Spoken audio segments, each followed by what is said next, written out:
Excuse me, ma'am. Do you know why I pulled you over? The officer's voice was firm but neutral as he leaned slightly toward the open window of the sleek black sedan. Inside, a calm but composed woman looked up at him. Her hands rested deliberately on the steering wheel, her posture straight, her expression unreadable. "Good evening, officer. I'd appreciate it if you told me," she replied, her tone measured. Her voice was like honey, steady and smooth, but beneath the surface was something else, a hint of authority, a quiet confidence. Earlier that day, Officer Craig Walker and his partner, Officer Lucas Barnes, had started their shift with coffee and banter in the break room. Craig was the older of the two, mid-40s with a career that had seen plenty of action, but also its fair share of complaints. Lucas, fresh-faced and eager, had joined the force just a year ago. He still believed in making a difference. "Another day, another dime," Craig had muttered as he stretched and checked the patrol car. "Hey, you never know. Could be the day we catch a big one," Lucas had replied with a grin. It was dusk now, and they were cruising down a quiet stretch of road when the black sedan caught their attention. It wasn't speeding, but something about it seemed out of place. "Dark tint, no front plate," Craig said, narrowing his eyes. "Let's pull it over." "Sure thing," Lucas said, hitting the lights. The car came to a smooth stop under a flickering streetlight. Craig approached the driver's side while Lucas flanked the passenger side, keeping his hand near his holster just in case. "License and registration," Craig said briskly. The woman handed him her documents without a word, her fingers steady. Craig examined the license, frowning slightly. "Dr. Simone Taylor," he read aloud. "Yes," she said simply. Her car registration checked out. Her license was spotless. But Craig wasn't satisfied. "What brings you to this part of town, Doctor Taylor?" he asked, his tone carrying just a trace of suspicion. "I'm new to the area," she replied. "I thought I'd drive around and get familiar with the neighborhood." Craig raised an eyebrow. "At this hour?" "Is there a problem with that?" she asked coolly. Lucas shifted uncomfortably. Something about the woman didn't sit right with him, not because of anything she'd done, but because she seemed completely unbothered by their scrutiny. Craig pressed on. "Ma'am, we've had reports of stolen vehicles in this area. Mind if I take a quick look around your car?" For a moment, Simone didn't answer. Then she smiled, just barely. "Go right ahead," she said. As Craig began his inspection, Lucas stayed by the passenger side, glancing through the window. There was nothing unusual in the car, just a neat stack of papers, a coffee tumbler, and a leather bag on the passenger seat. But when Lucas's flashlight caught the edge of something shiny sticking out of the bag, his stomach dropped. "Craig," Lucas said, his voice low, "there's a gun in the bag." Craig froze and glanced up at Simone, whose expression didn't waver. "Ma'am, I need you to step out of the vehicle," Craig said sharply.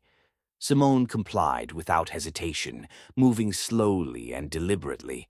She stood by the side of the car as Craig opened the bag and retrieved the weapon, a standard-issue Glock. He held it up. "Care to explain this, Doctor Taylor?" "Of course," she said, folding her arms. "I'm a licensed carrier. You can check the permit. It's in the bag." Craig found the permit, and sure enough, it was valid. But something about the whole situation still felt off to him. "Licensed or not, ma'am, it's unusual for someone to carry a firearm in a bag like this. You can understand why that raises questions, can't you?" "I understand," Simone said evenly. "But you might want to check page 2 of the permit." Craig flipped the paper over, and his face turned pale. Printed on the second page was her professional title, Chief of Police, 9th Precinct. Lucas blinked. "Wait, you're—" Simone's lips curved into a small smile. "Yes, I'm your new boss." Craig stammered, his confidence suddenly evaporating. Chief Taylor, I didn't realize. That much is clear, Simone said, her voice calm but firm. I'd like to hear your explanation for this stop.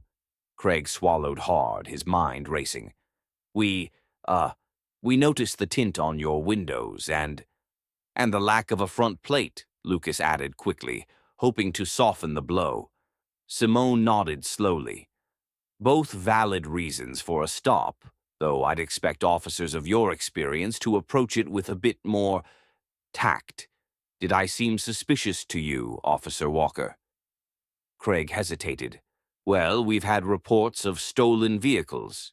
I see. And do stolen vehicle reports typically warrant a full search and questioning? Craig didn't have an answer. Simone's expression softened just a fraction.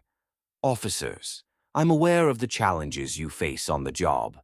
I've been in your shoes. But let me be clear. Our duty is to serve and protect, not to profile and assume. Do you understand?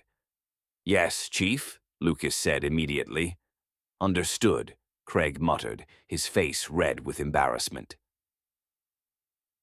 Simone glanced at her watch. It's been a long day, gentlemen. If there's nothing else, I'd like to get home. Of course, Chief, Lucas said, stepping back. Craig handed her papers back and she returned to her car, closing the door with a quiet click. As the engine purred to life, she rolled down the window one last time. Oh, and officers. Yes, Chief, they said in unison. Simone's eyes gleamed with a mix of authority and humor. I'll see you both bright and early at tomorrow's briefing. I expect you to be on time. With that, she drove off, leaving Craig and Lucas standing in stunned silence. The next morning, the squad room buzzed with curiosity as word spread of the new chief. Craig and Lucas sat near the back, trying to remain inconspicuous. When Simone walked in, the room fell silent. She stepped up to the podium, her presence commanding yet approachable. Good morning, everyone, she began. I'm Chief Simone Taylor. I'm here to lead, to learn, and to ensure this precinct sets the standard for community policing. Her eyes scanned the room, landing briefly on Craig and Lucas. And I believe in second chances. Craig's face burned, but when Simone smiled, he felt a weight lift. As the meeting ended and officers filed out, Simone approached Craig and Lucas. Officers, she said, let's start fresh. Coffee tomorrow morning. My treat. Craig nodded, grateful for her grace. Lucas grinned. Yes, Chief, we'd like that.